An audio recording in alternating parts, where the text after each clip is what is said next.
అవకాశ పక్షులు నియంత్రించుకోవడానికి వేరు. ఆ నవగ్రహ దేవతల యొక్క ఆశీర్వచనాన్ని విశేషంగా పొంది పూర్ణ ఆయుష్ అనే 120 సంవత్సరం అనే దీనికి రెండో చక్రం ప్రారంభమవుతుంది. నక్షత్ర యోగ కరుణ ఆ స్థితి అది మనం ఆ వివరాలు సంకల్పంలో చెప్పుకుంటే శ్రేయస్సు ఐశ్వర్యం కలుగుతుంది.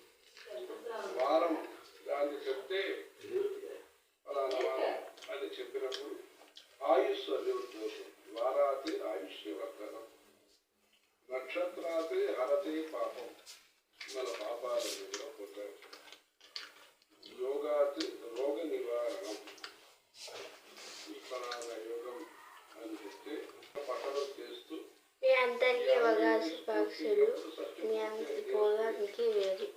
ఆ నవగ్రహ దేవతల యొక్క ఆశీర్వచనాన్ని విశేషంగా పొంది పూర్ణ ఆయుష్ అనే 120 సంవత్సరం అనే దీనికి రెండో చక్రం ప్రారంభమవుతుంది. ఈ యుగాదిని పంచాంగ పఠనం చాలా సంవత్సరం తులారాశి వారు చండీ పాశుపత హోమాన్ని జరిపించండి. చేతికి మహాపాశుపత కంకణాన్ని ధరించండి. నిత్యం లలితాదేవి పూజ చేసుకోగలిగితే అనుకూలమైన ఫలితాలను అందుకుంటారు. ఈ సంవత్సరం ఆరోగ్య విషయంలో ఖచ్చితమైన జాగ్రత్తలు అవసరం. నిర్లక్ష్యం పనికిరాదు. కళ, సాంస్కృతిక, ఉద్యోగ రంగాల్లో ఉన్న వారికి పోటీ ఎదురవుతుంది. నష్టం కలిగించే వ్యక్తులతో పరిచయాలు పెరుగుతాయి. ఉద్యోగంలో ప్రాధాన్యత సంవత్సర ద్వితీయార్థంలో కలుగుతుంది. శ్రమ అధికమవుతుంది. తదుపరి వృశ్చిక రాశి వారికి ఈ సంవత్సరం ఎలా ఉండబోతోంది, వారు ఎటువంటి జాగ్రత్తలు తీసుకోవాలో తెలుసుకుందాం. వృశ్చిక రాశి వారికి ఈ సంవత్సరం ఆదాయం 2, వ్యయం 14, రాజపూజ్యం 5, అవమానం 2. ఈ సంవత్సరం సప్తమ అష్టమ భాగ్యస్థానాలలో గురువు, పంచమ స్థానంలో శని, చతుర్థ పంచమ స్థానంలో రాహువు, లాభ దశమ స్థానాలలో కేతువు, రవిచంద్ర గ్రహాలు గురు శుక్ర మౌఢ్యములు ప్రధానమైన ఫలితాలను నిర్దేశిస్తున్నాయి. ఈ సంవత్సరం ఆర్థికంగా బాగుంటుంది. సంతకానికి, మాటకి విలువ పెరుగుతుంది. సంతానం లేని వారికి సంతాన ప్రాప్తి కలుగుతుంది.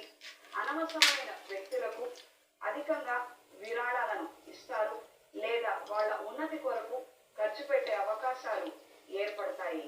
ఈ సంవత్సరం ఈ రాశి వారు లక్ష్మీనారాయణ పాశుపత హోమాన్ని జరిపించుకోవాలి.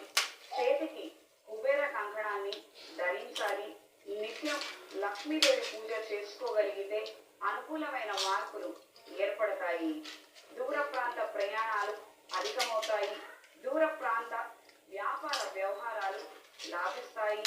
మీ ప్రమేయం లేకుండానే కొన్ని ముఖ్యమైన కార్యక్రమాలు, మీ ప్రమేయం లేకుండానే కొన్ని ముఖ్యమైన నిర్ణయాలు జరిగిపోతాయి. వాటికి మీరు ఆమోద ముద్ర వేయక తప్పకపోవచ్చు.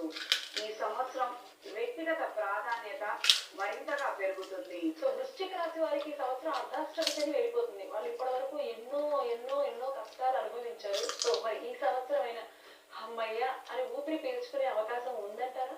తప్పకుండా. ఈ వృశ్చిక రాశి వారికి అర్ధాష్టమ శని ప్రభావం తొలగిపోయినట్టే. ఇప్పటి నుండి కాస్తంత నిదానంగా ఆలోచించి మంచి నిర్ణయాలను చేయగలుగుతారు. క్రితం చేసినటువంటి పొరపాట్లు మళ్ళీ చేయకుండా జాగ్రత్తలు తీసుకోగలిగితే ఈ సంవత్సరం అనుకూలమైన మార్పులు ఏర్పడతాయి. విన్నారు కదా, వృశ్చిక రాశి వారికి ఈ సంవత్సరం ఎలా ఉంటుంది, వారు ఎటువంటి జాగ్రత్తలు తీసుకోవాలి అనేది అందరూ పాటించండి, ఆనందంగా ఉండండి. అలాగే తరువాతి రాశి ధనస్సు రాశి. ధనస్సు రాశి వారికి సంవత్సరం ఎలా ఉండబోతుంది, వారు ఎటువంటి జాగ్రత్తలు తీసుకోవాలో తెలుసుకుందాం. ఈ సంవత్సరం ధనస్సు రాశి వారికి ఆదాయం 5, వ్యయం 5, రాజపూజ్యం 1, అవమానం 5. ధనస్సు రాశి వారికి ఈ సంవత్సరం చతుర్థ స్థానంలో శని, షష్టమ సప్తమ స్థానాలలో గురువు, చతుర్థ తృతీయ స్థానాలలో రాహువు, దశమ భాగ్యస్థానంలో కేతువు, రవిచంద్ర గ్రహాలు గురు శుక్ర మౌఢ్యములు ప్రధానమైన ఫలితాలను ఇస్తున్నాయి. ఆరోగ్య విషయంలో, ఉద్యోగ విషయంలో జాగ్రత్తలు అవసరం. ఈ రాశి వారికి ఈ సంవత్సరం మిశ్రమ ఫలితాలు సూచిస్తున్నాయి. మంచి మాట తీరుని కనబరచగలుగుతారు. మాటల చాతుర్యంతో అందరినీ ఆకట్టుకోగలుగుతారు. నలుగురితో నారాయణ, 10 మందిలో గోవింద అన్న విధంగా మీ ప్రవర్తన, నడవడిక మారబోతున్నాయి. పిల్లల పేరు మీద ధనం దాచగలుగుతారు. అర్ధాష్టమ శని ప్రభావం ప్రారంభమైనది. ఈ రాశిలో జన్మించిన వారు ఈ సంవత్సరం హనుమత్ పాశుపత హోమాన్ని జరిపించాలి. చేతికి పాశుపత కంకణాన్ని ధరించాలి. నిత్యం దుర్గాదేవి శ్లోక పారాయణ చేసుకోగలిగితే విశేషమైన ఫలితాలు సంప్రాప్తిస్తాయి. వాహనాల అమ్మకాల కొనుగోలు వ్యవహారాలు అనుకూలంగా ఉంటాయి. కోర్టుకు సంబంధించిన విషయాలు అనుకూల ఫలితాలు ఆలస్యం అవుతాయి. కొత్త వ్యాపార ఆలోచనలు కలిసి వస్తాయి. ఆర్థిక పరిస్థితి అంతంత మాత్రంగా ఉంటుంది. మనోనిబ్బరంతో ముందడుగు వేసి ముఖ్యమైన వ్యవహారాలను పూర్తి చేస్తారు. సాధారణంగా అర్ధాష్టమ శనిలో శని వల్ల మనకి ఎలాంటి ప్రభావాలు కలుగుతాయి? ధనస్సు రాశి నుండి 3వ స్థానంలో మే ఆఖరి నాటికి రాహుగ్రహ సంచారం ప్రారంభమవుతుంది. 4వ స్థానంలో శని సంచారం ఈ ఉగాది నుండి ప్రారంభమవుతుంది. 6వ, 7వ స్థానాలలో గురుగ్రహ సంచారం కలుగుతున్నది. జాగ్రత్తలు అవసరం. అష్టమ శని కావచ్చు, అర్ధాష్టమ శని కావచ్చు, కుటుంబపరమైనటువంటి విషయాలలో శ్రద్ధ ఎక్కువగా కేంద్రీకరించవలసి ఉంటుంది. తరువాత వచ్చేటువంటి మకర రాశి వారికి ఈ సంవత్సరం ఎలా ఉండబోతోంది, వారు ఎటువంటి జాగ్రత్తలు తీసుకోవాలో తెలుసుకుందాం. ఈ సంవత్సరం మకర రాశి వారికి ఆదాయం 8, వ్యయం 14, రాజపూజ్యం 4, అవమానం 5. ఈ సంవత్సరం మకర రాశి వారికి 3వ స్థానంలో శని, తృతీయ, ద్వితీయ స్థానాలలో రాహువు, పంచమ, షష్టమ స్థానాలలో గురువు, భాగ్య, అష్టమ స్థానాలలో కేతువు, రవిచంద్ర గ్రహాలు గురు శుక్ర మౌఢ్యములు ప్రధానమైన ఫలితాలను నిర్దేశిస్తున్నాయి. ఆదాయ పరంగా పురోగతి ఏర్పడుతుంది. ఉపాధి అవకాశాలు కలిసి వస్తాయి. ఈ సంవత్సరం మకర రాశి వారికి ఆర్థికంగా బాగుంటుందని చెప్పుకోవచ్చు. వాహన సమస్యలు రావటము, అన్ని ఒకేసారి చేసుకోవడము, అన్నిట్లోనూ మంచి ఫలితాలను సాధించగలుగుతారు. కుంభరాశికి ఈ సంవత్సరం ఎలా ఉండబోతోంది, వారు ఎటువంటి జాగ్రత్తలు తీసుకోవాలో తెలుసుకుందాం. కుంభరాశి వారికి ఈ సంవత్సరం ఆదాయం 8, వ్యయం 14, రాజపూజ్యం 7, అవమానం 5. ఈ సంవత్సరం కుంభరాశి వారికి ద్వితీయ స్థానంలో శని, లగ్న ద్వితీయ స్థానంలో రాహువు, చతుర్థ, పంచమ, షష్టమ స్థానాలలో గురువు, అష్టమ, సప్తమ స్థానాలలో కేతువు, రవిచంద్ర గ్రహాలు గురు శుక్ర మౌఢ్యములు ప్రధానమైన ఫలితాలను నిర్దేశిస్తున్నాయి. తీసుకున్న రుణాలను చెల్లించడానికి చేసే ప్రయత్నాలలో ఎన్నో ఆటంకాలు ఏర్పడతాయి. గృహ నిర్మాణం మధ్యలోనే ఆపివేసే పరిస్థితులు ఏర్పడవచ్చు. పై అధికారులకు మీ మీద మంచి అభిప్రాయం ఉన్నప్పటికీ ప్రయోజనాలు మాత్రం దక్కట్లేదని మీరు భావిస్తారు. ఈ రాశిలో జన్మించిన వారు ఈ సంవత్సరం విజయలక్ష్మి పాశుపత హోమాన్ని జరిపించండి. చేతికి సుబ్రహ్మణ్య పాశుపత కంకణాన్ని ధరించండి. నిత్యం లక్ష్మీదేవి పూజ చేసుకోగలిగితే విశేషమైన ఫలితాలు సంప్రాప్తిస్తాయి. గతంలో తీసుకున్న కొన్ని నిర్ణయాల కారణంగా ఇప్పుడు కొన్ని కొత్త సమస్యల్లో ఇరుక్కున్నామన్న ఆలోచనలు కలిగి ఉంటారు. వాటిలో నుండి బయటికి రావడానికి చేసే ప్రతి ప్రయత్నం, తీసుకునే ప్రతి నిర్ణయం అనుకూలంగా మారుతుంది.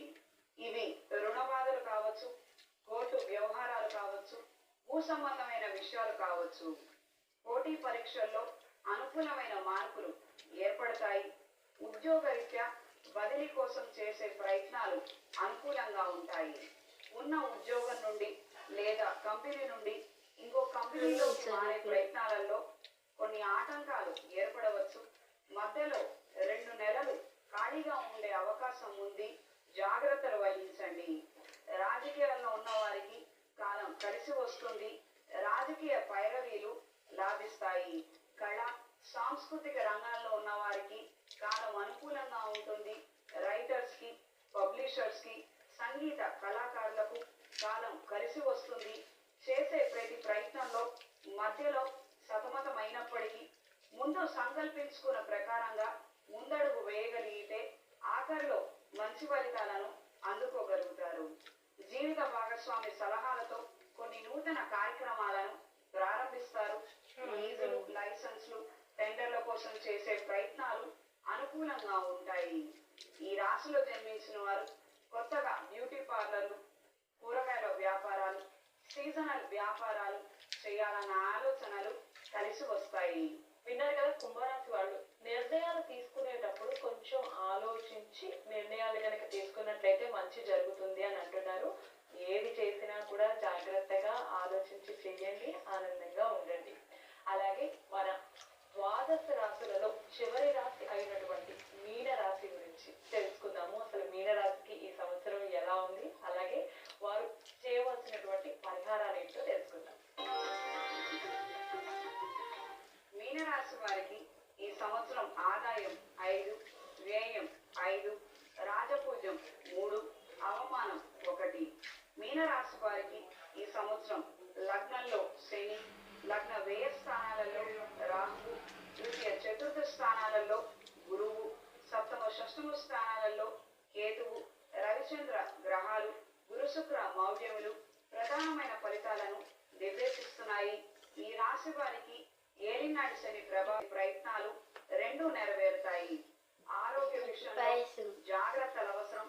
తరచూ చిన్న పెద్ద ప్రమాదాలు జరగటము ఇది కేవలం మన నిర్లక్ష్యం వల్లనే జరుగుతుంది. ఇది గ్రహించి